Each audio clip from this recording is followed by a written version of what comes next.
आदरणीय मेरे प्रिय दोस्तों, भक्तों, आज कठोपनिषद यानी के उपनिषदों के अंतर्गत कठोपनिषद के तृतीय वल्ली यानी कि पहला अध्याय और तृतीय वल्ली के बारे में आपको हिंदी में बताऊंगा।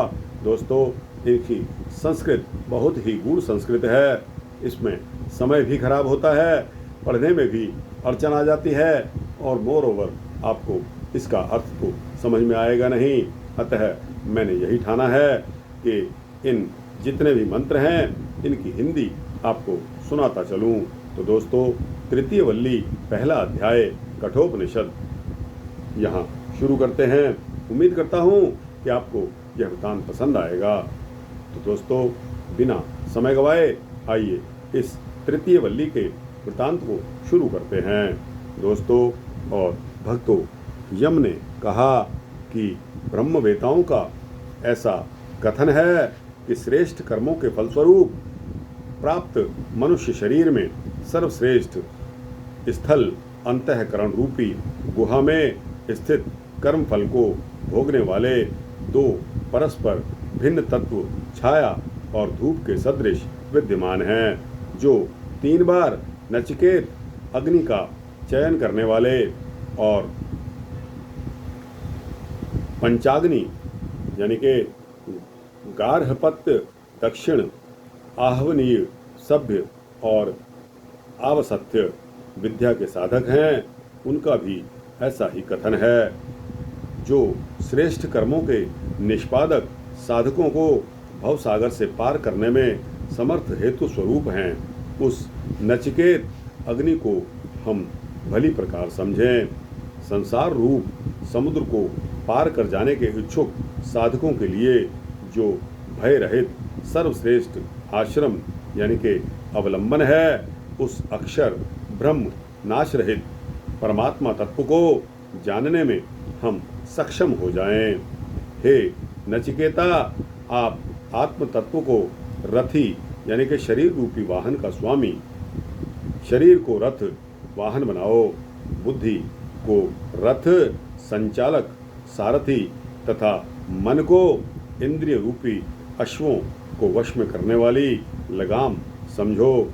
मनीषियों ने इंद्रियों को अश्व की संज्ञा दी है तथा रूप, रस, गंध आदि विषयों को गोचर यानी कि इंद्रियों रूपी अश्वों के विचरण करने का मार्ग बताया है।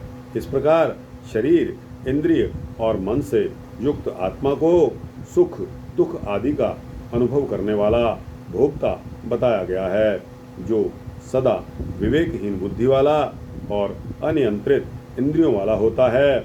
उसकी इंद्रियां उसी प्रकार उच्छृंगल हो जाती हैं जिस प्रकार अविवेकी की सारथी के दुष्ट अश्व। परंतु जो विवेकशील बुद्धि वाले तथा नियंत्रित मन वाले होते हैं, उनकी इंद्रियां उसी प्रकार नियंत्रित रहती हैं जिस प्रकार श्रेष्ठ सारथी के वश में अच्छे घोड़े रहते हैं। जो अविवेक युक्त बुद्धि वाला, निग्रह रहित मन वाला और सदैव अशुद्ध रहने वाला है, वह कभी परम पद को प्राप्त नहीं कर सकता, वरन बारंबार संसार के जन्म मरण के चक्र में परिभ्रमण करता रहता है। किंतु जो विवेक बुद्धि वाला, नियंत्रित मन वाला और सदैव पवित्र रहने वाला है, वह उस परम पद को प्राप्त कर लेता है जहाँ से उसका पुनरावर्तन नहीं होता। जो मनुष्य विवेक युक्त बुद्धि रूप सारथी वाला और मन को संयत रखने वाला है, वह संसार सागर से पार होकर भगवान विष्णु के परम पद को प्राप्त कर लेता है।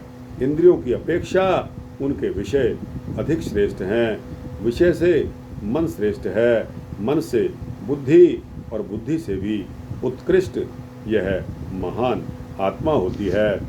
जीवात्मा से ईश्वर की अव्यक्त शक्ति श्रेष्ठ है। अव्यक्त शक्ति से वह परम पुरुष परमेश्वर श्रेष्ठ है और उस परम पुरुष से श्रेष्ठ अन्य कुछ भी नहीं है। वह सभी की पराकाष्ठा और परम गति है। समस्त प्राणियों में छिपा हुआ यह आत्म तत्व प्रकाशित नहीं होता, वरन सूक्ष्म दृष्टि रखने वाले तत्वदर्शियों को सूक्ष्म बुद्धि से ही दिखाई देता है।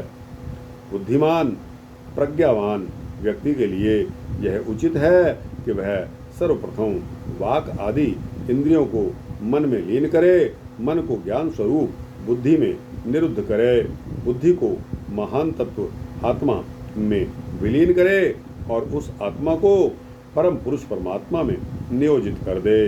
दोस्तों, इसमें आगे लिखा है कि हे मनुष्यों, जागो, उठकर खड़े हो जाओ और श्रेष्ठ व ज्ञानी पुरुषों से ज्ञान प्राप्त करके परमात्मा तत्व को जानो। विद्वजन कहते हैं कि यह मार्ग उतना ही दुरूह है जितना कि शुरे की धार पर चलना।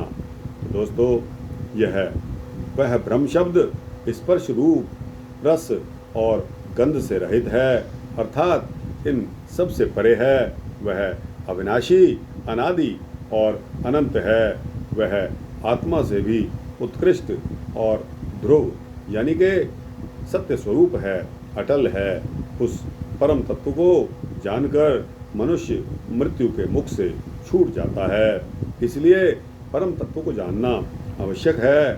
नचिकेता के प्रति यमराज द्वारा उपदिष्ट इस सनातन उपाख्यान को जो मेधावी पुरुष कहते और सुनते हैं, वे ब्रह्मलोक में प्रतिष्ठा प्राप्त कर लेते हैं। इस परम गूढ़ रहस्य को जो व्यक्ति शुद्ध भावना से ब्राह्मणों की सभा में या श्राद्ध काल में सुनाता है, वह व्यक्ति इस पुण्य कार्य के प्रभाव से अनंत पुरुषार्थ या फल या परमात्मा की प्राप्ति में समर्थ हो जाता है। निश्चित रूप से वह अनंत को प्राप्त कर लेता है। यहाँ ब्रह्म संसद ब्रह्मोन्मुख होकर साधनारत व्यक्तियों अथवा वृत्तियों के समूह के लिए प्रयुक्त संबोधन माना जा सकता है। इसी प्रकार श्राद्ध काले का भाव जब श्रद्धा का उभार होता है, ऐसे अवतार का संकेत करता है। ब्रह्मोन्मुखी तथा श्रद्धासिक्तों के बीच यह तथ्य प्रकट करना निश्चित रूप से अनंत फलदायक हो सकता है। उक्त परिस्थितियां ना हो तो इस विद्या का उल्लेख केवल जानकारी बढ़ाने तक ही सीमित रह जाता है। तो दोस्तों, यह यहाँ वृतांत समाप्त होता है। आपको कैसा लगा? अच्छा लगा हो तो इसको लाइक और शेयर करते हुए अपने दोस्तों, भक्तों, मित्रों, जिज्ञासुओं तक पहुँचाना। दोस्तों, कमेंट सेक्शन में अपनी राय भी अवश्य देना और इस चैनल को सब्सक्राइब कर देंगे तो आपको इसी तरह के सूक्ष्म भक्ति वृत्तांत मिलते ही रहेंगे। जय श्री रामचंद्र महाराज की जय। जय श्री कृष्णचंद्र महाराज की जय।